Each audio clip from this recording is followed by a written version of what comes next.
सभी मित्रों को रोहित कुमार पांडे का नमस्कार। मित्रों, आज हम आप सबके समक्ष महाभारत के बाद की कहानी का तृतीय भाग लेकर के उपस्थित हूँ। पिछले वीडियो में आपने देखा कि हमने बताया कि महाभारत के बाद की जो कहानी है वो पश्चाताप की कहानी है। सभी लोग महाभारत की यादों को लेकर के चिंतन अवस्था में है। क्या गलत था, क्या सही था। तो आंसुओं की कहानी है ये। इसमें लोग दुखित रहते हैं कि युद्ध जीता गया पर हमने भी गलत किया। आपने देखा पिछले एपिसोड में कि युधिष्ठिर राज्याभिषेक नहीं रहा, राज्याभिषेक के लिए तैयार नहीं होते हैं, लेकिन बाद में तैयार हो जाते हैं। कृष्ण सुझाव देते हैं राजसूय यज्ञ का निर्णय ले लिया जाता है। युधिष्ठिर राजा बन जाते हैं। एक दिन की बात है कि गांधारी कुंती से मिलने आती है और कुंती पश्चाताप में दुखी है, जब रोती है गले लग करके गांधारी से, तो कुंती की आंखों से जो अश्रु बहते हैं वो जब गांधारी के हाथों पर पड़ते हैं तो उसमें गर्मी सी महसूस होती है। गांधारी कहती है, मैं गलत समय पे आ गई, तुम बहुत दुखी थी, मैं फिर दूसरे दिन आ जाऊंगी। गांधारी श्री कृष्ण के कक्ष में जाती है। कृष्ण जी बहुत प्रसन्न होते हैं। वो कहते हैं, माते, आपको देख करके मुझे बहुत अच्छा लगा, लेकिन आपने मुझे बुला लिया होता, आप तो माता हैं। गांधारी कहती है कि जाने अनजाने में हे वासुदेव, मैंने आपको श्राप दे दिया था, लेकिन ये मेरी भूल थी, मुझसे बहुत बड़ी गलती हो गई थी। भगवान श्री कृष्ण कहते हैं, आप माता हैं और मैंने आपके श्राप को उसी समय स्वीकार कर लिया था। माते, आप मुझे श्राप दे सकती हैं, आशीर्वाद दे सकती हैं, ये तो आपका अधिकार है। गांधारी कहती है, मैं कुछ पूछने आई हूँ वासुदेव। मैं ये जानना चाहती हूँ कि कुंती को किस बात का दुख है। दुख तो हमें होना चाहिए, मेरे 100 पुत्र मारे गए और कुंती के तो 5 पुत्र जीवित हैं, फिर कुंती को आंखों में इतना जलन क्यों, मैंने महसूस किया।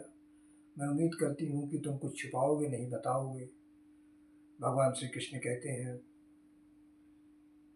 कि माते, सारा संसार तो यही जानता है कि माता कुंती के 5 पुत्र हैं, लेकिन वास्तविकता ये नहीं है। कभी कभी जो संसार जो चीज़ें जानता है वो सही नहीं होता है। वास्तव में माता कुंती के 6 पुत्र थे। गांधारी कहती है, वो 6 पुत्र कौन, 6वां पुत्र कौन था? तो वासुदेव श्री कृष्ण कहते हैं, 6वां पुत्र कर्ण था। गांधारी कहती है, सुनकर के चौंकती है, कहती है कि कर्ण था, तो फिर कर्ण ने तो बहुत बड़ा त्याग किया। वास्तव में वो दानी था, जिसने अपना जीवन दान कर दिया, अपनी मित्रता के लिए जिसने अपने जीवन को कुर्बान कर दिया। वास्तव में बड़ा महान था अंगराज कर्ण। अब आपको कहानी को यहीं पे रोक करके दूसरी ओर चलते हैं। अब इधर अंग प्रदेश में जहाँ का राजा था कर्ण की मृत्यु हो चुकी है। कर्ण की पत्नी पद्मावती और वृषकेतु की कहानी की ओर चलते हैं। कर्ण की पत्नी पद्मावती कर्ण को भूल नहीं पाई थी और जब भी दुखित होती थी तो कर्ण के द्वारा भेजा गया वो पत्र पढ़ती रहती थी। उसमें उसे कर्ण की यादें दिखाई पड़ती थी। कर्ण से अधिक लगाव था, अधिक प्रेम करती थी वो पद्मावती। जब युद्ध में ये निश्चित हो गया था कि कर्ण सेनापति बनेंगे, तो कर्ण एक पत्र पद्मावती के पास भेजता है और पद्मावती से कहता है, पत्र में लिखता है, पद्मावती के पास भेज कर के पत्र में लिखता है कि हे पद्मावती, मैं सारे संसार का मैंने उपकार किया है, मैंने किसी से कुछ लिया नहीं, मैं किसी का ऋणी नहीं हूँ, मैंने निस्वार्थ भाव से सबके ऊपर उपकार किया है, सबको दान दिया, सब कुछ किया। लेकिन दुनिया में अगर मैं किसी का ऋणी हूँ पद्मावती, तो मैं तुम्हारा ऋणी हूँ और मैं कोशिश यही रहेगी कि इस जन्म में वो ऋण चुका दूँ जीवित रहते हुए। अगर मैं जीवित रहा तो उस ऋण को चुकाने की पूरी कोशिश करूँगा।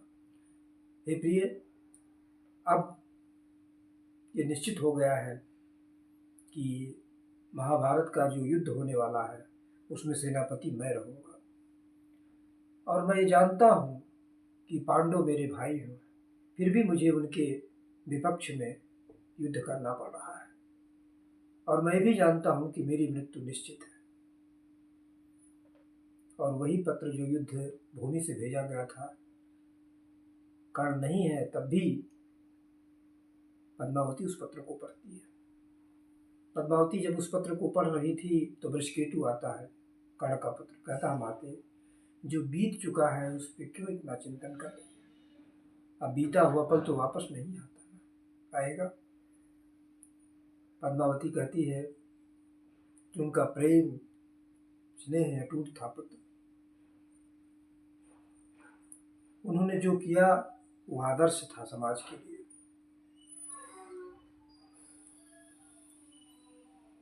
वृषकेतु बहुत कुछ चर्चाएं होती है। पद्मावती कहती है कि वो जानते थे कि पांडव उनके भाई हैं, लेकिन फिर भी उन्होंने मित्रता और निष्ठा की डोरी से बंधे थे वो, और वो दुर्योधन की तरफ से युद्ध करते हैं।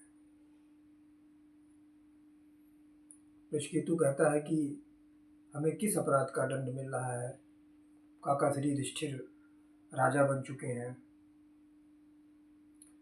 धृतराष्ट्र का परिवार मिल गया है, लेकिन हम इतने उपेक्षित क्यों हैं। तभी जो है मैं इतने उपेक्षित क्यों हूँ, सभी चर्चाएं होती रहती हैं। कर्ण का पुत्र वृषकेतु अपने पिता के बारे में बहुत कुछ चर्चाएं करता है। पद्मावती कहती है उनका प्रेम स्नेह था, उनका जो प्रेम स्नेह था उसको कभी उतारा नहीं जा सकता, मैं भूल नहीं सकती, मैं उनके जीवन में कुछ भी नहीं थी, लेकिन फिर भी उन्होंने मुझे अपनाया पुत्र। वो महान थे और इतने वो महान थे कि उनकी महानता को शब्दों में नहीं बताया जा सकता है। तो सभी मित्रों को बहुत बहुत धन्यवाद हमारी बात सुनने के लिए, और आप इस वीडियो को देखें। अब अगले एपिसोड में हम आपसे मिलते हैं पद्मावती और कर्ण की प्रेम कहानी को लेकर के, कैसे पद्मावती को कर्ण से प्रेम होता है, असावरी की का पात्र बीच में है, तो और कैसे वृषकेतु का जन्म होता है। इन कहानियों को लेकर के आपके समक्ष पुनः अगले भाग में उपस्थित होगा। जय श्री कृष्ण।